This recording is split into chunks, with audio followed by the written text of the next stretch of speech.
Hello, you're watching GameSpot Daily, where we cover the top news stories in 30 minutes or less. And finally, Michael and I are reunited. We are back. We did it. I'm Callie. Reunited and it feels so good. Does that doesn't violate YouTube's privacy? Oh or no, not no, privacy. That's a cover. We're not gonna get we ain't gonna get no takedown notices. Is what I'm trying to say. By the way, look at my lower thirds and then stop looking at my lower thirds. I am not Aaron Sampson.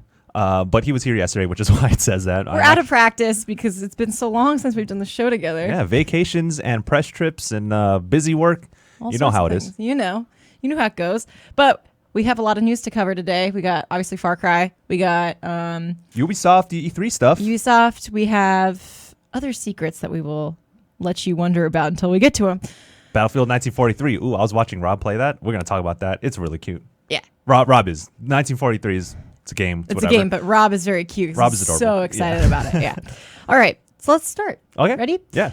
Far Cry 5's Vietnam expansion is coming in 2 weeks. Wow, that's so soon. I know. It's called Hours of Darkness, and it's coming to PS4, Xbox One, and PC on June 5th. Interesting timing, given that we will be at E3 less than a week after that comes out. Yeah, man, we ain't gonna have time to play it. I know. So it's set during the Vietnam War. You play as Far Cry 5 character Wendell Red Redler. Ooh. Red being his nickname. Uh-huh. Yeah. Of course. He battles enemy soldiers and tries to rescue his squad mates, and it can be played solo or co-op. Yeah, there was I think a reveal trailer dropped not too long ago, as in maybe a couple hours ago. And we're gonna take a quick look at it. And we're not going to pull any audio for y'all, but if you want to watch this separately, you can at another time. But we're just going to show you it real quick. And I think when I watch this, it has a very different tone from Far Cry 5, the base game. Yeah. Yeah, Far Cry 5, I mean, leading up to Far Cry 5, there was always like, oh, is this going to be like a strong political statement? And the game turned out to be just like straight up goofy fun. Goofy wackiness in an open world. But here, it seems that it's going to be at least a lot more serious in terms of tone. Yeah, and I feel like you kind of got to be when you're dealing with the Vietnam War. Yes. Very serious conflicts, and one that was highly protested at the time, of course.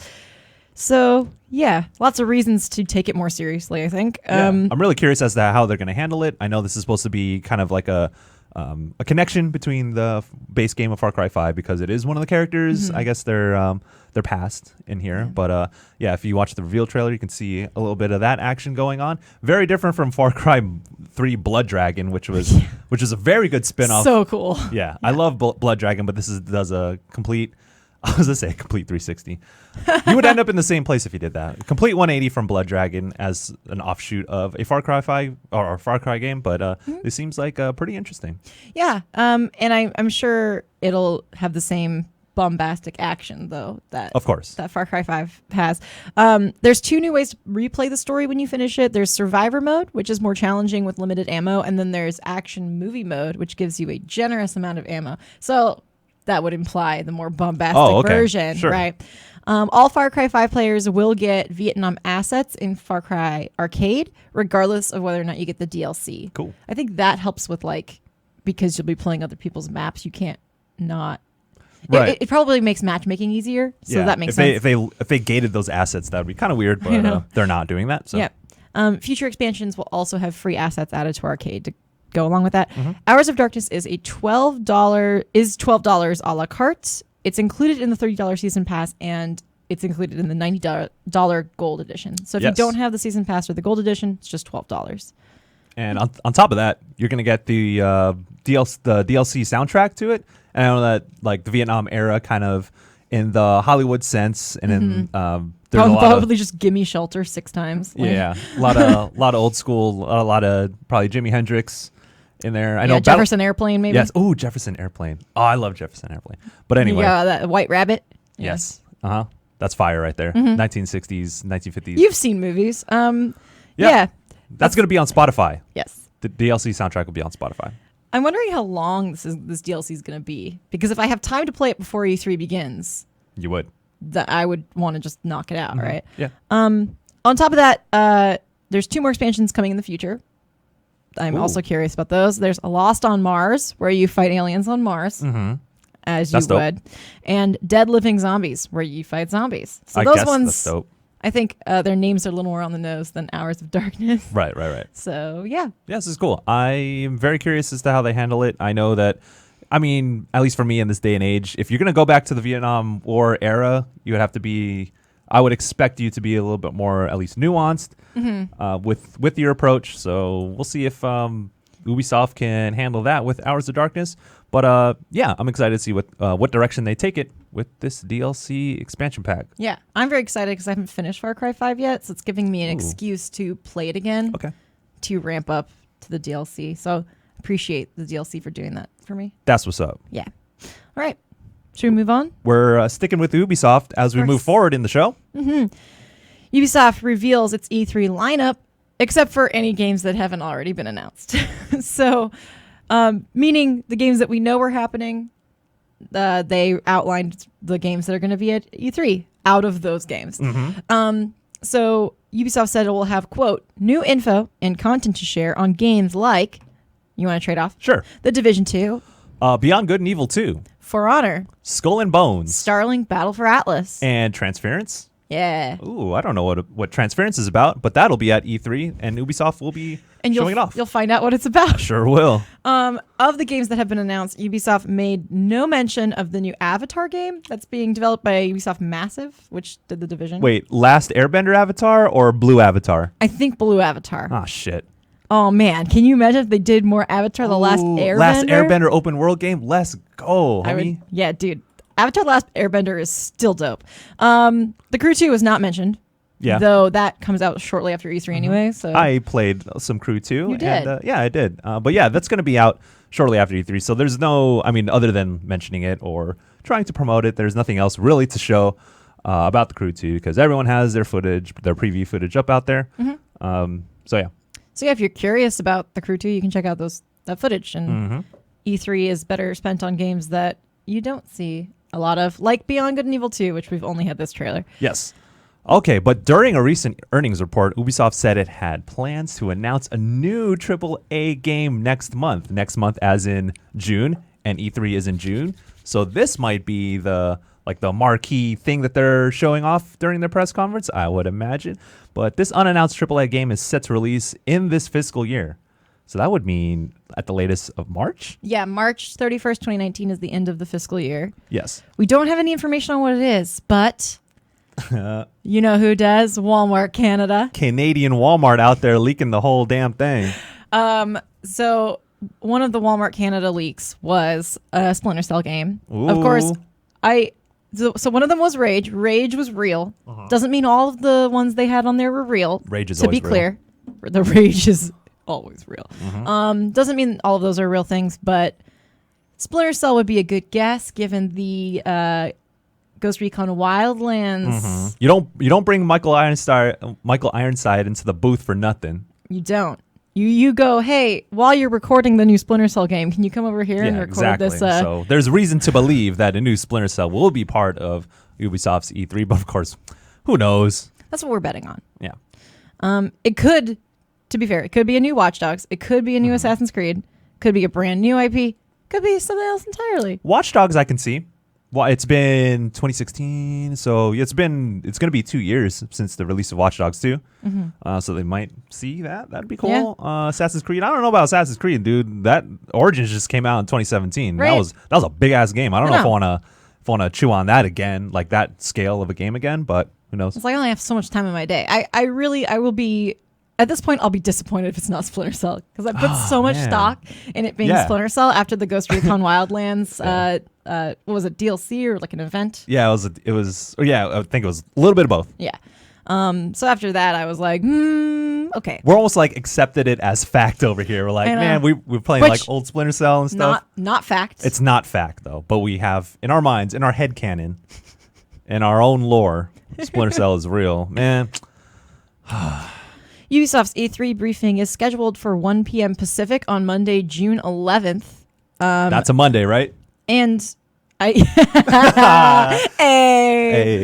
Call back if you've been watching for a while. Monday, June 11th. It is a Monday because our flight is on June 12th, which is a Tuesday. Okay. And that's how I know that. The video that Ubisoft released also specifically teases some kind of surprise. So We'll see. All right, cool. So that's back-to-back Ubisoft stuff. I know we just talked about their E3 plans for this year, and we talked about that Far Cry 5 Vietnam expansion that's coming on June 5th. Real quick before we move on, you know what else is coming out on June 5th? What? Blaze Blue Cross Tag Battle, baby. You cannot go an episode without talking about Blaze Blue Cross Tag Battle. Boy, we're going to throw hands after work, so... Oh, yeah, aren't you fighting Ben Pack? I am fighting Ben Pack.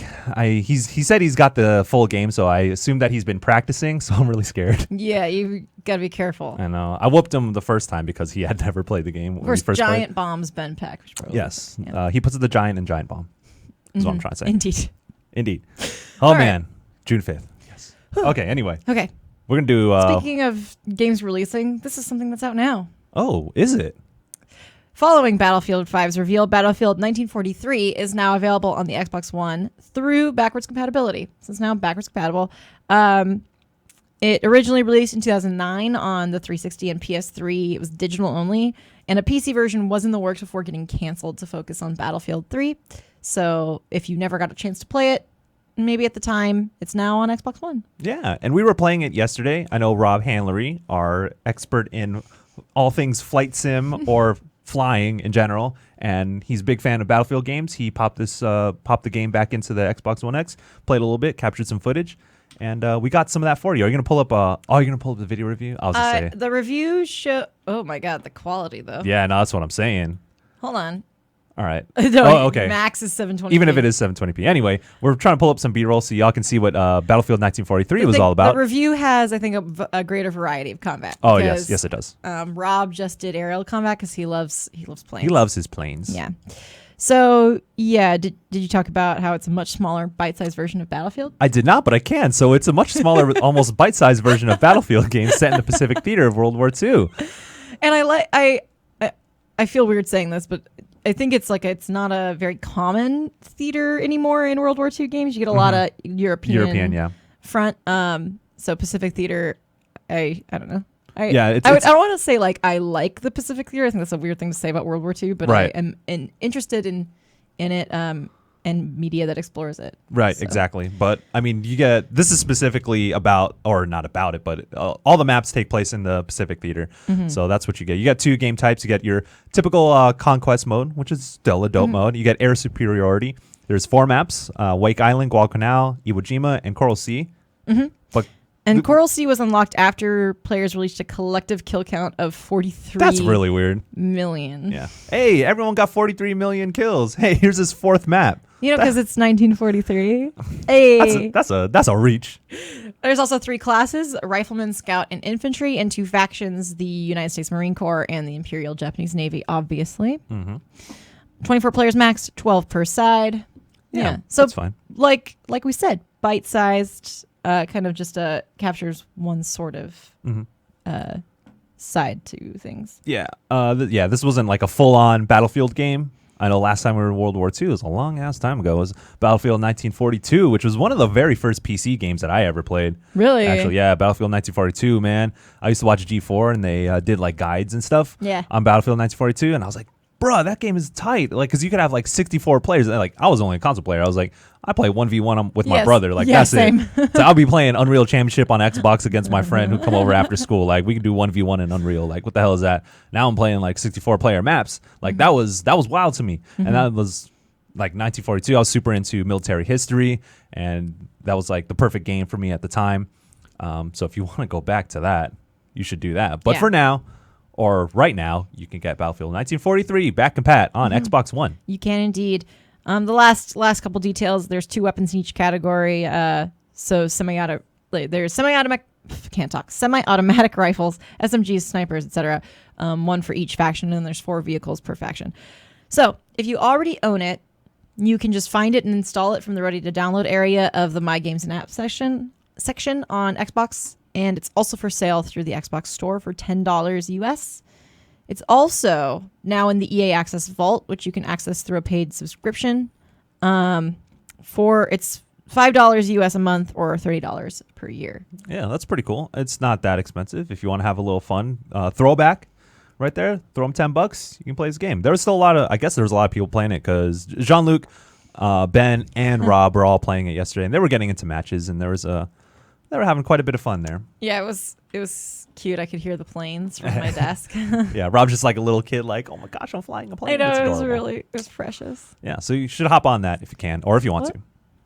Skyrim's most ambitious mod ever. This is not the video I wanted. There you go. That hot Jake Decker joint that got 1 million views on YouTube. It was an accident, but yeah, you should definitely watch that video by Jake Decker on YouTube. The last story is not about Skyrim. It's about Overwatch. Will Blizzard? Will Blizzard. Damn, Will Blizzard coming out with a new game. That's my boy, Will Blizzard. I botched that. Will Blizzard ever make an Overwatch 2? The answer is kind of not. 2 years after launch, we talked to assistant game director Aaron Keller and senior game producer Matthew Hawley and asked if there would ever be an Overwatch 2. Hawley said, quote, I think at the core, sitting here at the 2-year anniversary, we've had a wildly successful 6v6 shooter game, which has blown us all away with how the community has responded to it. We dip our toes into different areas here and there with the Archives event and Junkenstein, but I think our focus is really on keeping the community engaged with the 6v6 shooter that we have on the live service. That makes sense. I mean, if you think about Blizzard, they release a game and just continually support it to its very death. Yeah, I wouldn't expect there to be an Overwatch 2 because that's just not... That's just not how they roll. I mean, not Blizzard, if you think about it, like StarCraft came out in 1998, and then they had the Brood War expansion, and then that game lasted for 12 years. Mm-hmm. Actually, I would say it outlived StarCraft 2, which came out 12 years later. Mm-hmm. So that speaks to Blizzard's the way Blizzard makes their games. Mm-hmm. And even like we still haven't had a Warcraft 4. World of Warcraft is just continually getting expansions. So, I mean, I would say there's no reason for an Overwatch 2, really. Right. But let's see what Keller said. Yeah, let me read what's his name? Aaron Keller, assistant game designer or game director for Overwatch. He said, running a live service game takes a lot of work, and I hope the community knows we have been committed to continually improving the game and creating content. What people might not realize is the team now is significantly bigger than what it was when we shipped the game. And we have put all of that into working on the live game and the new maps, heroes, and events. Like anniversary. I lost my line. Sorry. And he concluded by saying, at least for the time being, supporting Overwatch is our focus right now, and we're excited to work on this game. So, no Overwatch 2 is what I got out of this. That's what I got out of that as well. Which is to be expected. However, you get that anniversary event. Hey, man. Get all those skins you missed. The next thing that we asked was, will Overwatch ever come to Switch or mobile? Ooh, this is a good-ass question. Yeah, very good question. Holly says, quote, I think it is one of those things that we constantly evaluate. Where technology is going, where the industry is going, there are challenges in running on the platforms that we're not already on. Otherwise, we would probably already be on some of those other platforms. We'll see where things go. Certainly, there is a huge number of people out there who have Nintendo Switch and mobile phones, but right now, the core development team is focused on supporting the live game. AKA hell no. AKA no, not really, no. That would be dope to have it on Switch though, I think. But I would pick it up again just because I lapsed a while ago with me too. Overwatch, so I don't know. I would be curious to see how it played on Switch. I feel like the Joy-Con, like I wouldn't want to play it handheld because the Joy-Cons I wouldn't get the same. There would be some heroes that would be unplayable on Switch. Like with a actual gamepad would be fine, but I think that playing on Joy-Cons, I think obviously Widowmaker would be impossible. Hanzo, Soldier Boy 69 would be like pretty hard to play. I did drop that on Wednesday and nobody noticed, man. No one. You said Soldier Boy 69 and no one said. So me and Justin were rating the Overwatch anniversary skins, and then we came across Soldier 76's skin, and I was like, oh, that's dope. I like Soldier Boy 69, and like no one heard it. I thought I like that. I like that name. That's gonna be my new gamer tag. When PSN Soldier Boy 69. When PSN allows us to finally change our damn PSN tags, that is what I'll be. Don't take it. I'm going with Babe Ruthless. That's pretty good. Yeah. I haven't really played with a controller anyway because I played on PC. So I can't imagine playing some of my I really like playing Widowmaker. I like Soldier. I miss Mercy, how she used to be. Oh yeah. Mercy would be playable on Switch though. Anyway, I think that's those are all our main stories for the day. We have some time. We've only taken up about 19 or 20 minutes. We do. I do want to say a last thing on the Overwatch note is that we do have Overwatch anniversary features on the way because we've had a team working on those. Yes. If you follow Joey Yee, Lucy James, Tamor Sane, or I don't think Richard hasn't been really tweeting, or he never really tweets. But if you've been following those three wonderful people from GameSpot, you would see that they've been working on some Overwatch content over the past week or two. So, we could pretty much say that we have some Overwatch features on the way. So you can check those out when they roll through. Yeah. But for now, we got a whole bunch of stuff on GameSpot. You can watch it. We need to get Jake's Beyond Skyrim video to 2 million views. So get it to 2 million. So it's at like 1.2, I think. Yes, get it. That's my boy right there. It's a very good video. Yeah. And I think as a result, they've been playing ESO a bunch. Him and John Luke. Yeah, I heard. Yeah. The boys been playing ESO. We also have a bunch of pre-E3 features. I know our Sony predictions went up today, so you can check those out. We'll have the Nintendo predictions, I think, later today. Or no, over the weekend, and the Microsoft one, which I still need to work on. And we've been also putting up big games, like what we expect from them coming into this year. So you can check all those out. I wrote one about Anthem. We have one for Ghost of Tsushima. Well, everything.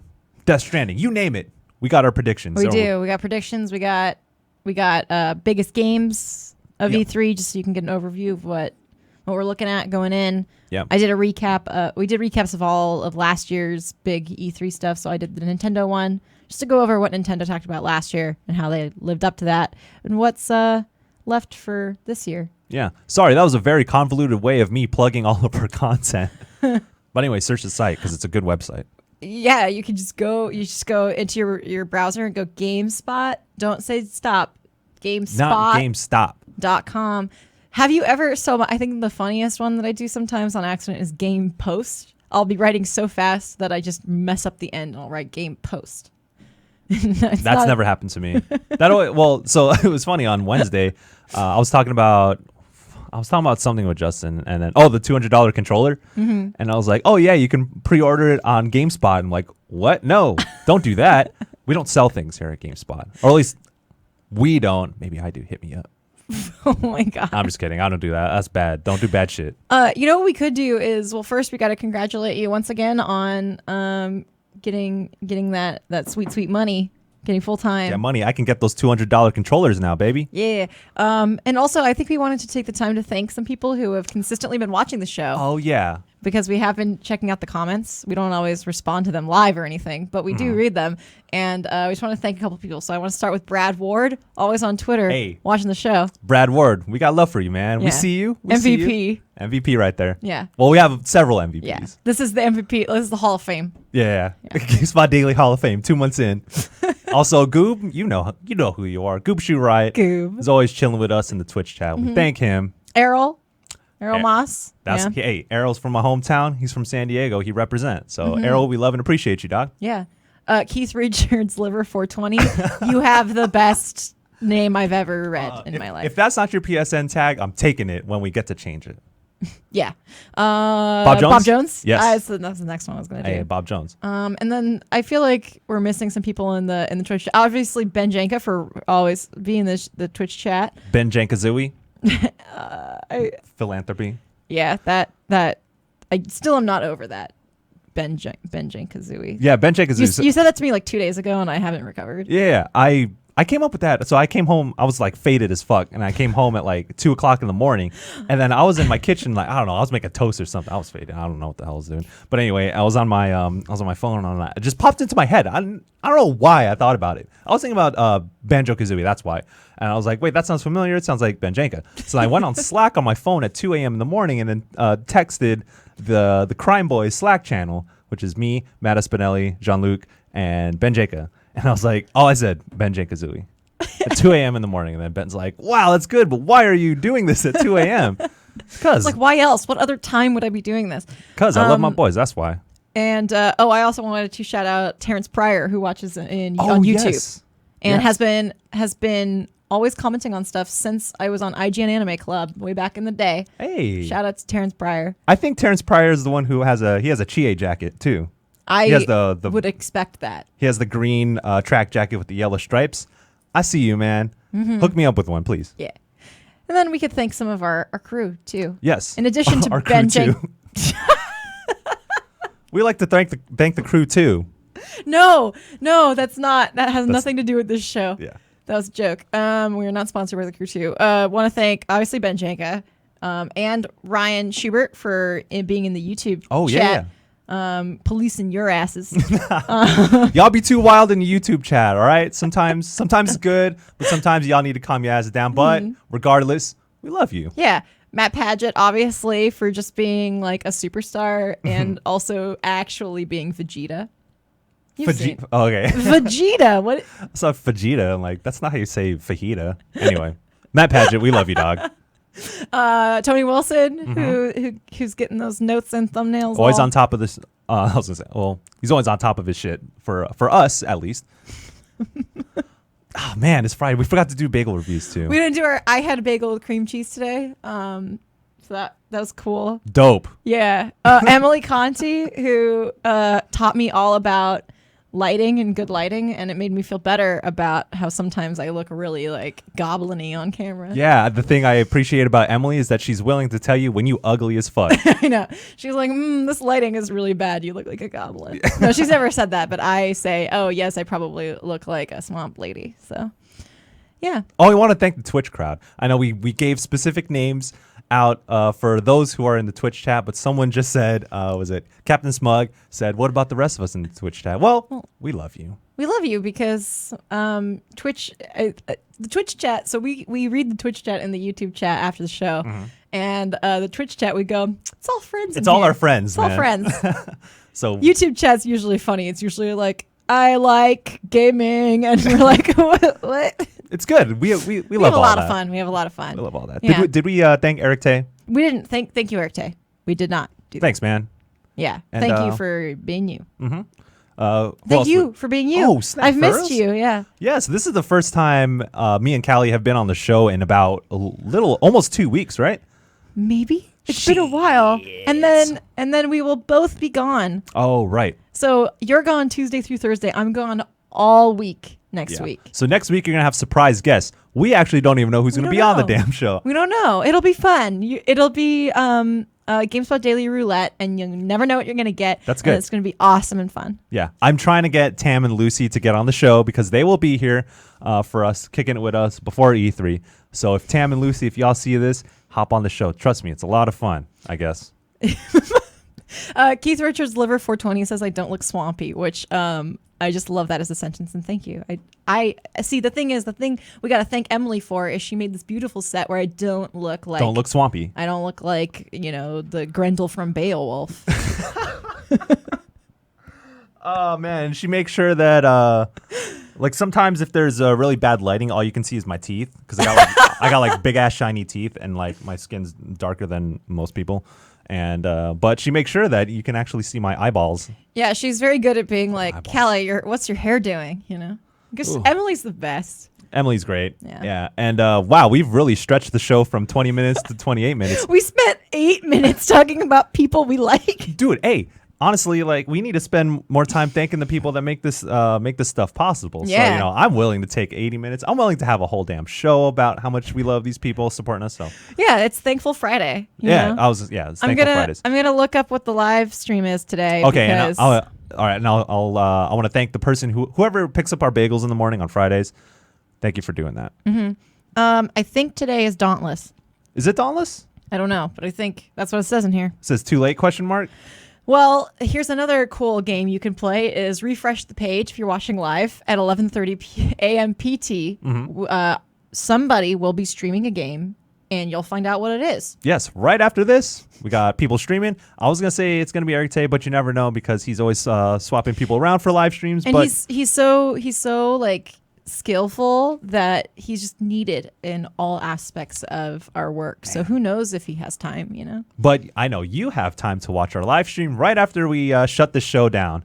Which we should do now. Yeah, let's shut this down. All right. We'll see you. Well, we won't see you for quite a while, but the GameSpot Daily will be back on Tuesday. Have a happy Memorial Day weekend if you live in the United States. All right. And if you're in the UK, you have that sweet dank holiday. Have a good long weekend. Yes. Bye-bye. Goodbye.